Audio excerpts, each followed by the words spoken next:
C'était le 5 août dernier. Une vague de bonheur a submergé l'Argentine.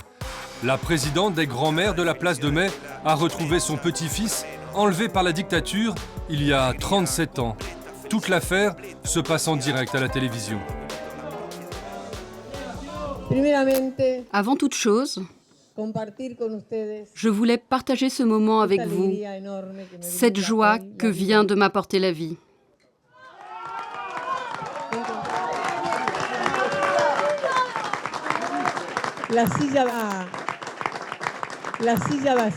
Mon petit-fils va enfin pouvoir s'asseoir sur sa chaise vide.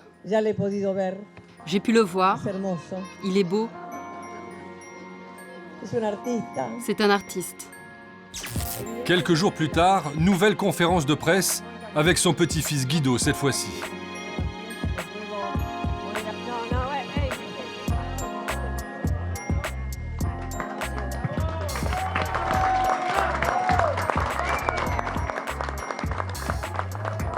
Cette embrassade, cela faisait 37 ans qu'il l'attendait et l'Argentine tout entière avec eux.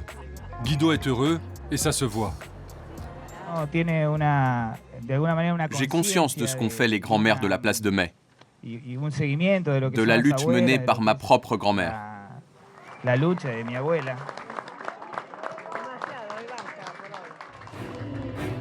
Sa mère Laura est l'une des 30 000 disparus de ces années de terreur de 1976 à 1983.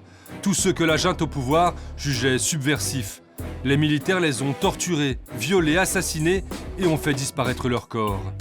On estime que 500 bébés sont nés dans des centres de détention clandestins, leurs mères ont été tuées, les nouveau-nés confiés à des proches de la junte. Mais leurs grands-mères n'ont jamais abandonné l'espoir de les retrouver. Au plus fort de la dictature, Estela, que l'on voit ici à l'image, et ses camarades manifestaient pour réclamer ces bébés volés. Ces bébés, ils sont nés ou ils sont pas nés? Où sont ces bébés? Où sont-ils? Assassin! Ce sont les célèbres grands-mères de la place de Mai.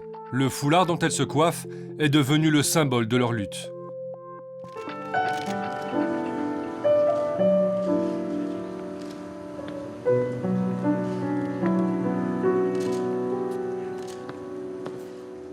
Il y a quelques jours, Guido, qui est musicien, a donné un concert. Sa première sortie publique depuis la Révélation. Alors bien sûr, le public est venu en masse. Pas pour sa musique, mais pour le voir en vrai. Le 114e petit-fils récupéré. Le plus emblématique, celui d'Estela. Elle est là aussi ce soir, évidemment. J'avais demandé à Dieu de ne pas mourir sans pouvoir l'embrasser. Et maintenant, je lui demande de me faire vivre encore pour pouvoir continuer à le faire. Avant le concert, une conférence de presse est improvisée pour le fils prodigue. Pendant 37 ans, il a été Ignacio. Aujourd'hui, il a appris que sa vraie mère l'avait prénommé Guido. Pas facile de sauter d'une identité à l'autre. Guido, par ici s'il vous plaît. Ignacio. Appelez-moi Ignacio. Ça a été très mouvementé. Beaucoup de choses ont changé, en bien. Pas seulement mon nom d'ailleurs, ça ce n'est qu'un symbole. À l'intérieur, je dois dire que mon identité profonde, qui je suis, ça n'a pas changé tant que ça. J'ai juste gagné une très grande famille. Puis maintenant, on parle de mon cas dans les médias. J'avais jamais imaginé faire une conférence de presse avant un concert. Ça, c'est de la folie. Depuis la nouvelle, on s'arrache Estela encore plus qu'avant.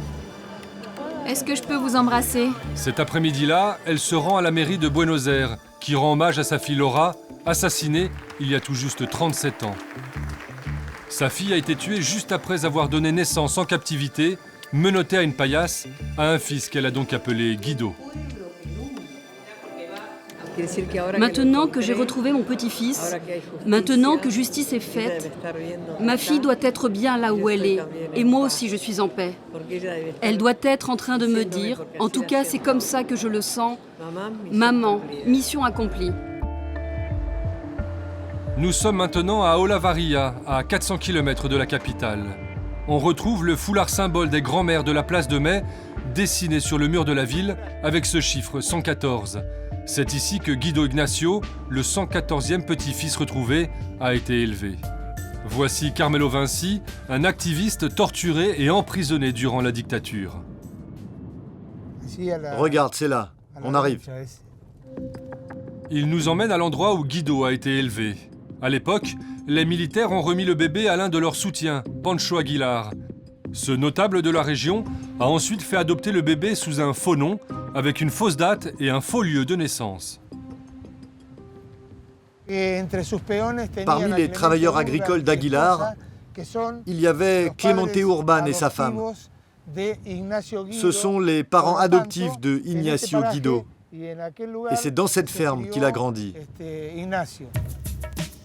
Un pacte de silence s'est installé parmi les quelques voisins qui travaillaient tous pour Aguilar. Difficile de croire que les habitants et les parents adoptifs de Guido Ignacio n'aient rien soupçonné quand ce bébé est arrivé de nulle part. Une fois, sa mère m'avait dit qu'Ignacio avait été adopté. Mais elle n'a jamais dit d'où il venait. Ça me fait de la peine pour ses parents. Ils l'ont bien élevé, il n'a jamais manqué de rien. Il peut être content, il est tombé entre de bonnes mains. Les parents adoptifs de Guido ont été mis en examen pour enlèvement. C'est ce qui arrive à tous les parents adoptifs des bébés volés. Buenos Aires, la capitale. Voici Esteban Herrera. Lui ne cherche pas ses grands-parents, mais un frère ou une sœur. Ses deux parents ont disparu pendant la dictature et il y a 3 ans, il a appris que sa mère était enceinte lors de sa capture. À ce moment, tout a basculé pour moi. Toutes mes certitudes se sont écroulées. J'avais au moins la tranquillité de ne pas avoir à chercher quelqu'un de vivant. Des corps, des restes, oui. Mais c'est autre chose de chercher quelqu'un de vivant. Il est tellement perturbé qu'il commence sa quête au hasard, dans la rue. Dans les bus, dans la rue, partout, je dévisageais les gens. Je cherchais des ressemblances. Je me disais, oui, dans cette tranche d'âge, ça pourrait être lui ou elle, ou pas.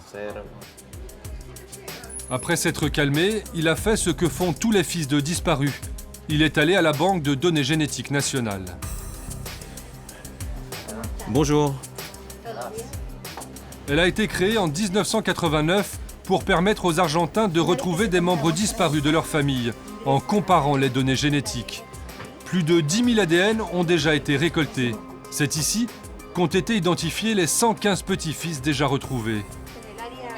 Pour Esteban, toujours pas de nouvelles. Il reste encore énormément d'échantillons à analyser. Imagine, on reçoit entre 50 et 100 nouveaux échantillons chaque semaine. Il y a encore de l'espoir. Je ne peux pas m'empêcher de penser que dans un de ces tubes, il peut y avoir mon frère ou ma sœur. L'émotion, toujours à fleur de peau.